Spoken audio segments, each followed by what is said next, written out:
আপনি আপনি বলেছেন যে মসজিদে গিয়ে নারীদের জন্য বা মহিলাদের জন্য জামাতে নামাজ আদায় করা মাকরু, কিন্তু আমি আপনার এই বক্তব্যটার পরিপ্রেক্ষিতে আমি দেখতে পাচ্ছি যে এটা তো বরং মাকরু নয়, কেউ কেউ এটাকে মুস্তাহাব বা এনকারেজ বলতে চান।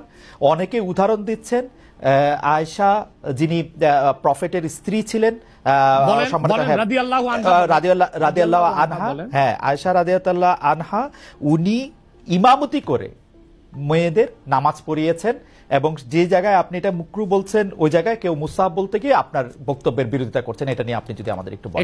এটা আমি চ্যালেঞ্জ করছি, ওপেন চ্যালেঞ্জ। আম্মা জান আয়েশা রাদিয়াল্লাহু তাআলা আনহা কখনো ইমামতি করেননি, বরং জাকওয়ান ইমামতি করেছিল, পিছনে তিনি নামাজ পড়েছিলেন। সেটা ফরজ নামাজ ছিল না, তারাবিয়ার নামাজ। আপনাকে যে তথ্য দিয়েছে সে ভুল তথ্য দিয়েছে। ওকে, সেটা মেয়েদের নামাজ পড়াটা মুস্তাহাব কিনা? এক। দ্বিতীয় হচ্ছে আল্লাহর হাবিব সাল্লাল্লাহু আলাইহি ওয়াসাল্লামের নূরের জামানায় মসজিদ নববীতে মহিলাদেরকে অ্যালাউ করা হতো, তারা নামাজে আসতেন। কিন্তু আল্লাহর হাবিব সাল্লাল্লাহু আলাইহি ওয়াসাল্লাম মহিলাদেরকে নিরুৎসাহিত করেছিলেন, নিষেধ করেন নাই। কারণ মহিলাদেরও দিন শেখা বাকি ছিল এবং আল্লাহ হাবিব সাল্লাল্লাহু আলাইহি ওয়াসাল্লামের কাছে ওহী আসতো, সেজন্য মহিলাদের নিষেধ করা হতো না, তারা মসজিদে আসতেন।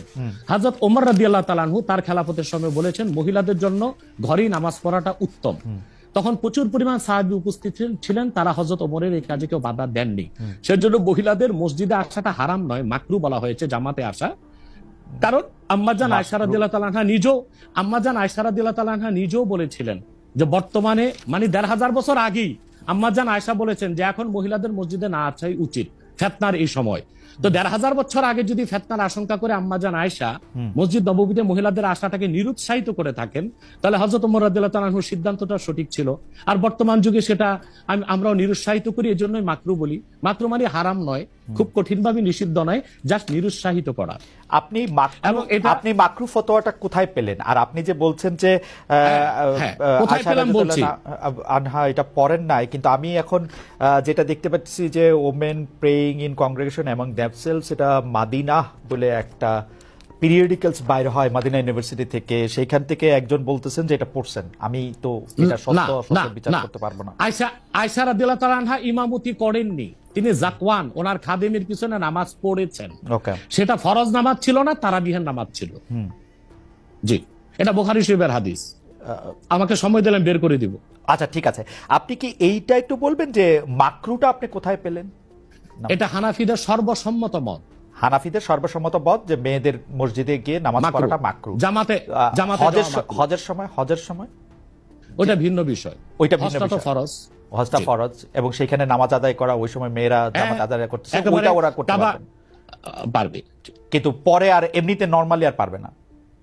পারবে না মানে বললাম তো নিরুৎসাহিত করা হয়েছে, তারা ঘরে পড়বে, ঘরে পড়াটাই উত্তম। এটা যদি মাকরু হইতো তাহলে কি হজের সময় এটা পড়াটা জায়েজ থাকতো?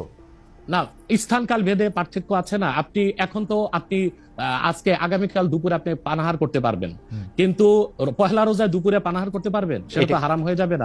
স্থানকাল পাত্র বেশে হুকুমটা ভিন্ন হবে না? হবে, কিন্তু যেটা হজে পারমিটেড, যেটা হজের মাঠে পারমিটেড, সেটা আর পৃথিবীর কোথাও মাকরু হইতে পারে? হজটা কি? হজটা হচ্ছে কাবাগরে যেতে হবে, পুরুষকেও যেতে হবে, মহিলাকেও যেতে হবে, কাবাগর একটাই, সেজন্য সেখানে সেটা ছাড় আছে। কিন্তু মসজিদ পৃথিবীতে একটা না, মহিলারা ঘরে নামাজ পড়তে পারবে।